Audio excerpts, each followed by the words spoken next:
Mengapa Real Madrid harus datangkan Mohamed Salah? Simak selengkapnya di bawah ini. Era baru Alonso. Real Madrid jadi muda lagi. Kontrak sudah disiapkan, Real Madrid punya striker No. 9 baru untuk musim depan. Cegah keyakinannya pindah ke Real Madrid, Manchester City pagari kontrak baru untuk Rodri.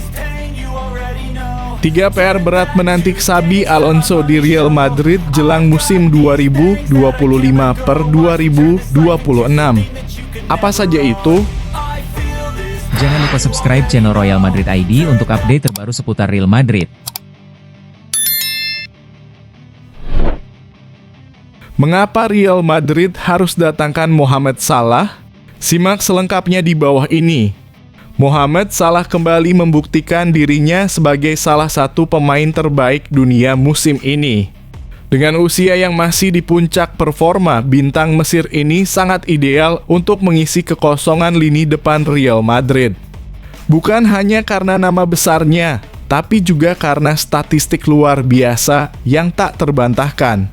Musim 2024/2025 menjadi yang terbaik sepanjang kariernya di Liverpool.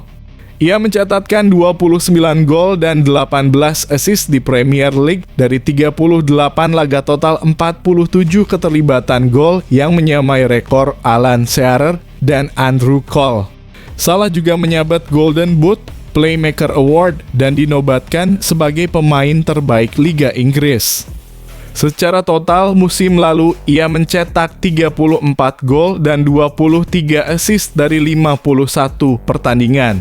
Di Liverpool, ia kini mencatatkan 243 gol dan 113 assist dari 397 laga, menjadi top skor klub di Eropa dan pemegang rekor assist di Liga Champions. Tak hanya itu, Salah juga bersinar di timnas Mesir dan menjadi panutan di ruang ganti. Kombinasinya bersama Vinicius Jr. dan Jude Bellingham di Madrid bisa menjadi trio yang sangat berbahaya. Dengan kontribusi luar biasa dan daya tarik globalnya, apakah Real Madrid bisa melewatkan kesempatan ini? Bagaimana menurut Anda? Apakah Mohamed Salah adalah sosok yang tepat untuk Los Blancos? Beri pendapat Anda di kolom komentar.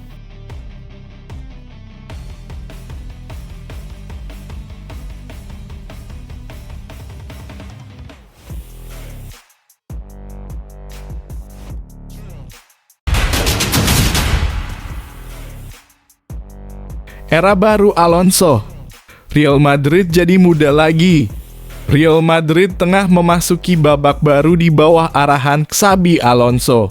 Menyambut musim 2025/2026, skuad mereka tercatat memiliki rata-rata usia hanya 25,07 tahun, sebuah angka yang mencerminkan proses peremajaan serius. Menurut Tribuna, ini adalah skuad termuda Real Madrid dalam 2 dekade terakhir. Terakhir kali Los Blancos punya skuad lebih muda terjadi pada musim 1998/1999 dengan rata-rata usia 24,88 tahun. Beberapa nama muda jadi sorotan utama, Dean Huijsen dalam kurung 20 tahun, Raul Asensio dalam kurung 22, Eduardo Camavinga dan Jude Bellingham dalam kurung sama-sama 22, Arda Güler dalam kurung 20, Endrick dalam kurung 19, hingga Gonzalo Garcia dalam kurung 21.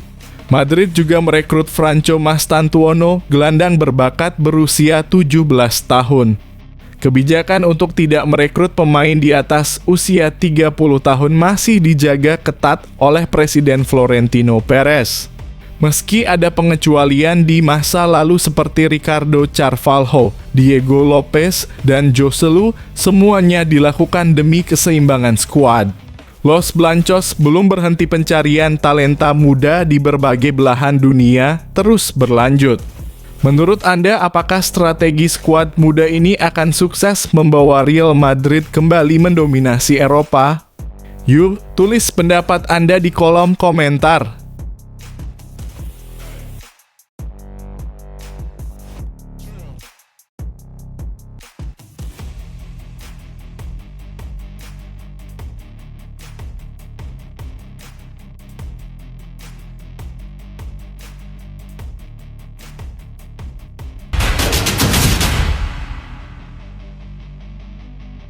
Kontrak sudah disiapkan, Real Madrid punya striker No. 9 baru untuk musim depan.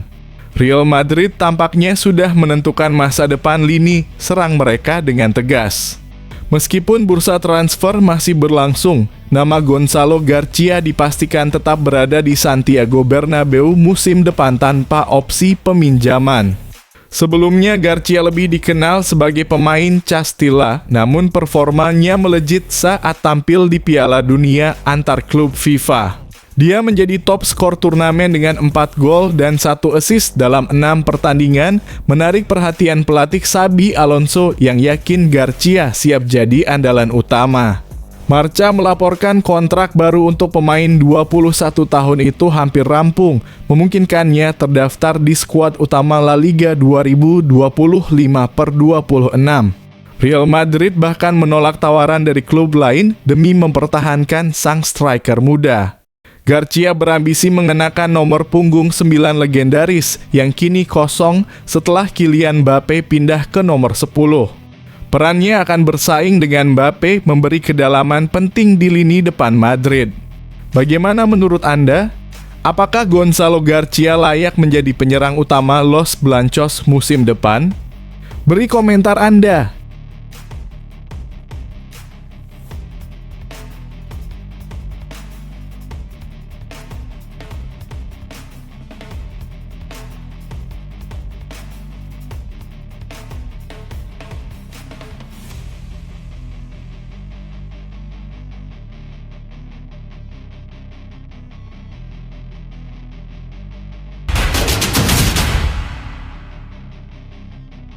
Cegah keyakinannya pindah ke Real Madrid, Manchester City pagari kontrak baru untuk Rodri.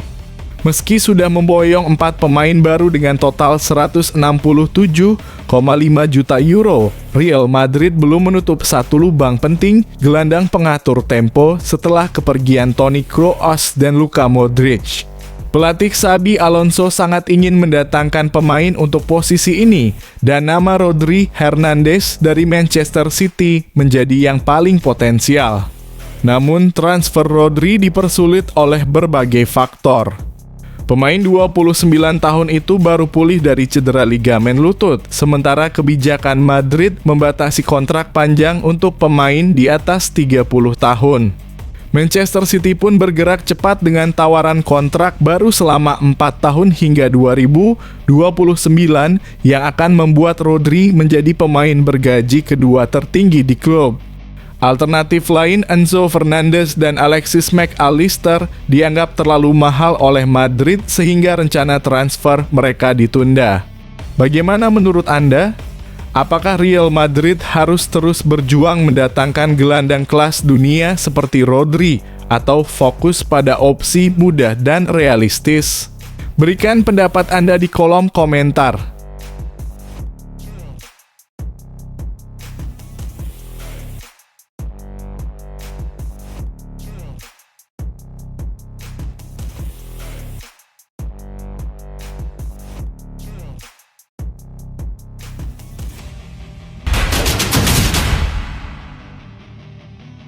Tiga PR berat menanti Xabi Alonso di Real Madrid jelang musim 2025/2026.